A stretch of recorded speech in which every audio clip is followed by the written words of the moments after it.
News, सच जरूरी है। नमस्कार, आप देख रहे हैं एमएनएस न्यूज और मैं आपके साथ सेजल। आइए नजर डालते हैं आज की खास खबरों पर। सेना प्रमुख जनरल उपेंद्र द्विवेदी का बड़ा बयान, कहा आतंकवादी और उनके सरगना समान। सेना प्रमुख जनरल उपेंद्र द्विवेदी ने आतंकवाद और उसकी चुनौतियों को लेकर अहम बयान दिया।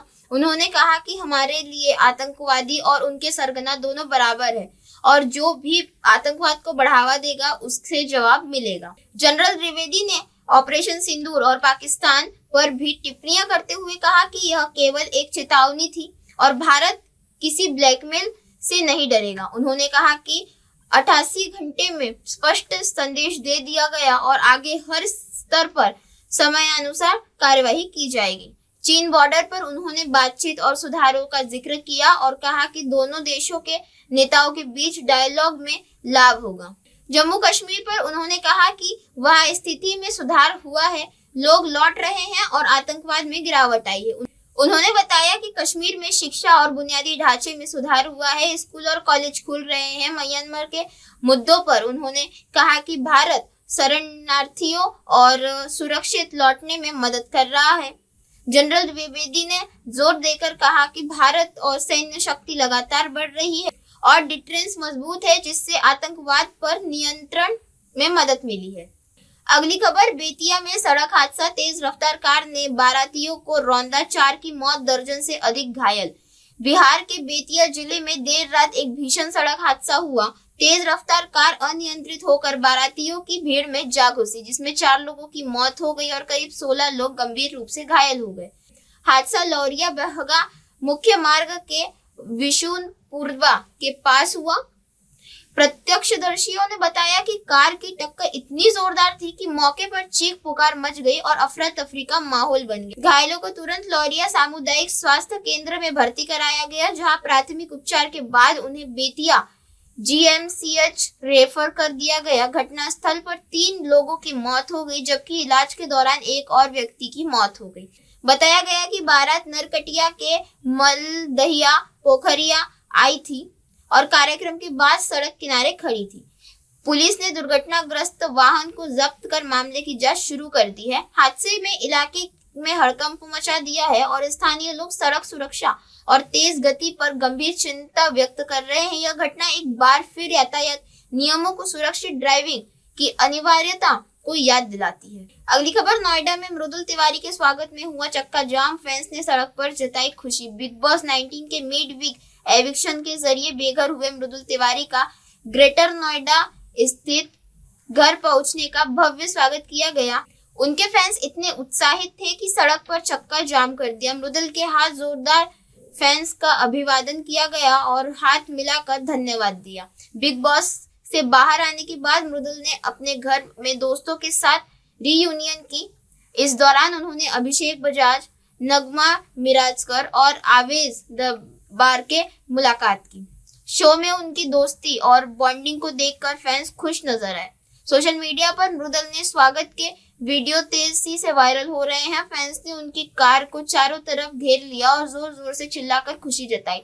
आवेश दरबार ने मृदुल के एविक्शन पर हैरानी जताई और सोशल मीडिया पर इसे लेकर असहमति भी जाहिर की थी। मृदुल तिवारी इस हफ्ते बिग बॉस 19 हाउस से बाहर हुए, जबकि इससे पहले अभिषेक बजाज और नीलम गिरी डबल एविक्शन में घर के बाहर हो चुके थे। अगली खबर, महाराष्ट्र सीएम दौरे के दौरान पीएमओ का फर्जी सचिव पकड़ा गया, स्वागत समारोह में भी शामिल हुआ। छत्रपति संभाजीनगर महाराष्ट्र मुख्यमंत्री देवेंद्र फडणवीस के दौरे के दौरान एक शख्स पीएमओ सचिव बनकर समारोह में शामिल हुआ, जिसे पुलिस ने गिरफ्तार कर लिया। घटना रविवार को 30 गांव में हुई, जब मुख्यमंत्री धुले सोलापुर रोड के कार्यक्रम में मौजूद थे। मुख्य आरोपी अशोक भारत थोम्ब्रे दिल्ली का निवासी है और बीड़ में उंडारी तालुका का मूल निवासी है। उसके साथ विकास प्रकाश पंडागले पुणे निवासी अंगरक्षक का काम कर रहा था। दोनों को हिरासत में लेकर पुलिस जांच कर रही है।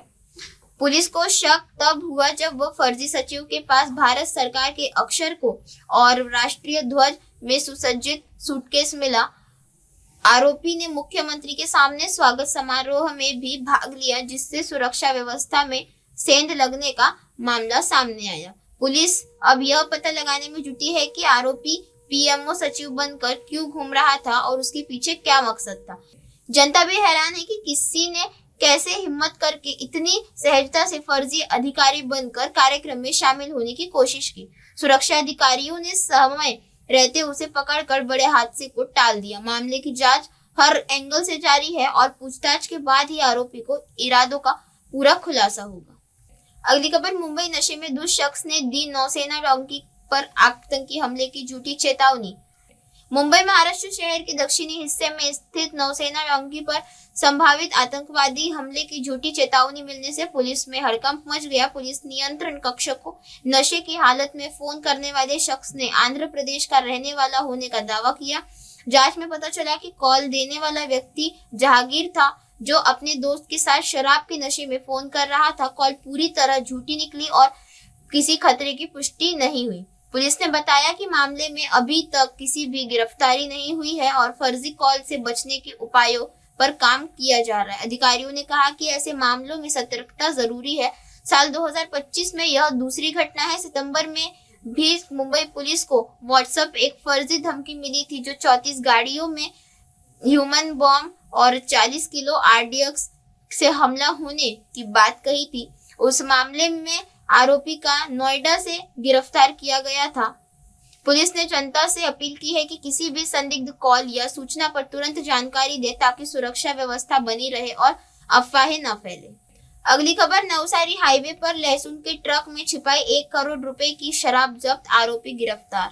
गुजरात के नवसारी में एलसीबी के हाईवे से 1 करोड़ रुपए कीमत की विदेशी शराब जब्त की। ट्रक में लहसुन की आड़ में 27,252 बोतलें छिपाई गई थी। शराब की विस्की, वोदका, रम और 3 बियर शामिल थी। ट्रक दमन में जूनागढ़ जा रहा था, लेकिन पुलिस ने नाकाबंदी कर इसे पकड़ा। ट्रक चालक देवा रबारी की गिरफ्तारी की गई। तलाशी में 10 लाख रुपए की वाहन राशि और 10,000 रुपए का मोबाइल भी बरामद हुआ। डीवाईएसपी भागीरथ सिंह गोहिल ने बताया कि शराब किशोर राणा को दी जानी थी। पुलिस अन्य तस्करों की तलाश में जुटी हुई है। राज्य में यह पहली बड़ी तस्करी नहीं है। 12 दिन पहले कच्छ में 1.85 करोड़ रुपए से अधिक की शराब बरामद हुई थी। अगली खबर, हमीरपुर, पति से झगड़े के बाद दारोगा ने महिला की हत्या, सड़क किनारे मिली लाश। यूपी के हमीरपुर जिले में सड़क किनारे नग्न हालत में मिली महिला की लाश का खुलासा पुलिस ने कर लिया है। महोबा जिले में तैनात दरोगा अंकित यादव को इस मामले में गिरफ्तार किया गया। पुलिस के मुताबिक किरण देवी और उनका पति सीआरपीएफ में तैनात विनोद सिंह ने बीच शादी के बाद से विवाद चल रहा था। किरण ने दहेज उत्पीड़न और घरेलू हिंसा का मुकदमा दर्ज करवाया था। महोबा के कबरई थाने में विवेचना के दौरान किरण और दरोगा के बीच प्रेम संबंध बन गए थे। क्या नाम है? क्या करना है? मेरा सतीश कुमार नाम है। मेरी बहन का मर्डर हो गया है। किसने किया है? क्या है पूरी घटना? ये घटना तो हुई है विनोद के द्वारा और अंकित के द्वारा। कैसे हुई है? मेरी बहन जो है तारीख करने गई थी महोबा, वहां से निकली तो इसका अपहरण कर लिया। किसने? विनोद और अंकित ने। कौन है ये लोग? विनोद हमारा बहनोई है, सीआरपीएफ में है। अंकित कौन है? अंकित दरोगा है। ये विवेचना कर रहा था किरण की, मुकदमे की। जी। फिर क्या हुआ? इसके बाद में जब हमें फोन लगाया तो कोई सिस्टर का फोन स्विच ऑफ आ रहा था, और स्विच ऑफ होने के बाद में हमने जानकारी बहुत सी जगह से ली तो हमारी सिस्टर का स्विच ऑफ ही था फोन। इसके बाद में अंकित का फोन आया कल हमारे पास में 4 बजे कि आपका जो है बहन का जो है सब वहाँ पड़ा है, क्या रमना के पास में। और फिर उनने जो है मौदा के दरोगा जी से बात करवाई, उनने हमें फोटो भेजी, हमने पहचान की कि हमारी सिस्टर ही है। फिर हम हमीरपुर आए, हमीरपुर में जानकारी देखी और हमने देखा कि यहाँ हमारी बहन थी। क्या लगता है आपको? मर्डर हुआ है। क्या मांग है? हमें न्याय मिलना चाहिए, कड़ी से कड़ी सजा मिलनी चाहिए, क्योंकि ऐसे दहेज प्रथा वालों को कोई ऐसे नहीं छोड़ना चाहिए। तो आप क्या कहना चाहते हैं कि जो उनका हस्बैंड है और जो विवेचना कर रहे थे दरोगा, उन्होंने मिलकर घटना की? जी, विनोद ने सीआरपी में है, उनने ये घटना की साजिश रखी है। थाना मोदा में 13 तारीख की सुबह एक अज्ञात महिला का शव मिलने की सूचना प्राप्त हुई थी। तत्काल पुलिस के द्वारा उसमें मुकदमा पंजीकृत किया गया था। महिला की शिनाख्त के लिए एवं घटना के निवारण के लिए 4 टीमों का गठन किया गया था। महिला की शिनाख्त थाना कबरई में के निवासी के रूप में हुई थी और उसके परिवारजनों द्वारा भी, जो कि कबरई में रहते हैं, उनके द्वारा भी महिला की पहचान की गई है। तमाम सीसीटीवी फुटेज, अन्य टेक्निकल सर्विलांस एवं मैनुअल सर्विलांस के आधार पर की मदद से घटना का सफल अनावरण किया गया है। घटना में आरोपी अंकित कुमार यादव को गिरफ्तार किया गया है। अंकित कुमार यादव इस समय जनपद महोबा में सब इंस्पेक्टर के पद पर पोस्टेड है। पूछताछ में उसने बताया कि कबरई में पोस्टिंग के दौरान इस महिला से उसकी मित्रता हुई थी। 12 तारीख को जब ये लोग घूमने गए हुए थे तो किसी बात को लेकर आपस में काफी वाद विवाद हो गया था, जिससे गुस्से में आके अंकित कुमार यादव के द्वारा महिला के सर पे किसी एक रॉड से वार कर दिया गया था, जिसमें महिला की मृत्यु हो गई थी।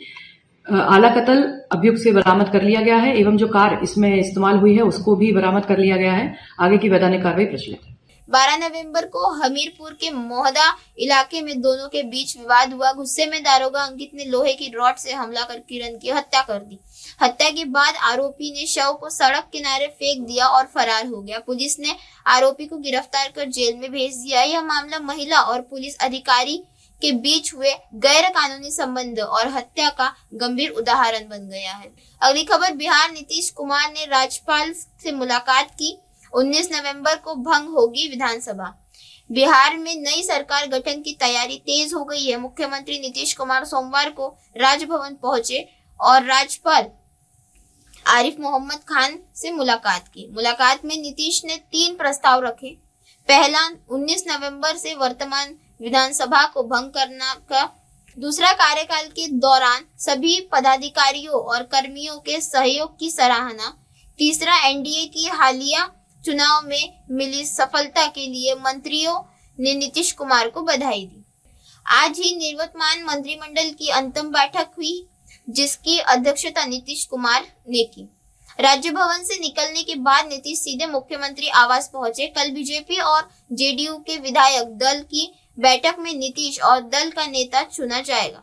सूत्रों के अनुसार नई सरकार का शपथ ग्रहण समारोह 20 नवंबर को होगा। बिहार में सत्ता परिवर्तन की प्रक्रिया अब अंतिम चरण पर पहुंच गई है। अगली खबर, युवक ने महापौर के सामने उजागर की रिश्वतखोरी, निगम में मची खलबली। मध्य प्रदेश के मुरैना नगर निगम में रिश्वतखोरी का शर्मनाक मामला सामने आया है। पंकज राठौर अपने प्लाट का नामांतरण और घर बनाने की अनुमति दिलाने के लिए अधिकारियों के पास गया, लेकिन उसे कई अधिकारियों और बाबुओं ने रिश्वत की मांग की।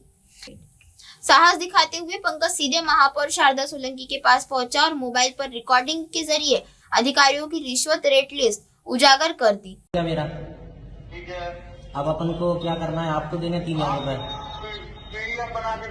मैं दे देता हूँ। 3,000 फोन पे कर दूं, है ना। इसके बाद सारों का माप देख लो, वो कितने कितने और लगाए वो और बता दो। तो वो के शर्मा जी के 10,000 से कम नहीं होंगे? नहीं होंगे। और 4,000 किसको देने हैं? फोटो वाले को। उनका नाम क्या है? वो भानु तोमर। तो 4,000 उनके जाए, के शर्मा जी के 10,000 जाएंगे। उनका नाम क्या है? वो अजय परियार। तो वैसे 15-17 हजार का जाएंगे। ये सरकारी खर्चे के अलावा लेंगे? सरकारी रसीद में अलग भरूंगा। ये रिश्वत के जाएंगे 18,000। ठीक, आप बताओ किसको लगाना है सर? आप बताओ। इससे नगर निगम में हड़कंप मच गया। महापौर के मामले की जानकारी निगम कमिश्नर सत्येंद्र धाकरे को दी। कमिश्नर ने जांच का आश्वासन दिया और दोषी पाए जाने पर कार्रवाई का भरोसा दिलाया। पंकज ने अपनी कोशिश से यह साबित किया कि पारदर्शिता और ईमानदारी से भी भ्रष्टाचार का खुलासा संभव है। निगम प्रशासन के मामले की जांच शुरू कर दी है और दोषियों के लिए खिलाफ सख्त कार्रवाई की संभावना है। इसी के साथ बने रहे देश और दुनिया की तमाम खबरों के साथ और देखते रहे MNS न्यूज। आप देख रहे हैं MNS न्यूज, सच जरूर।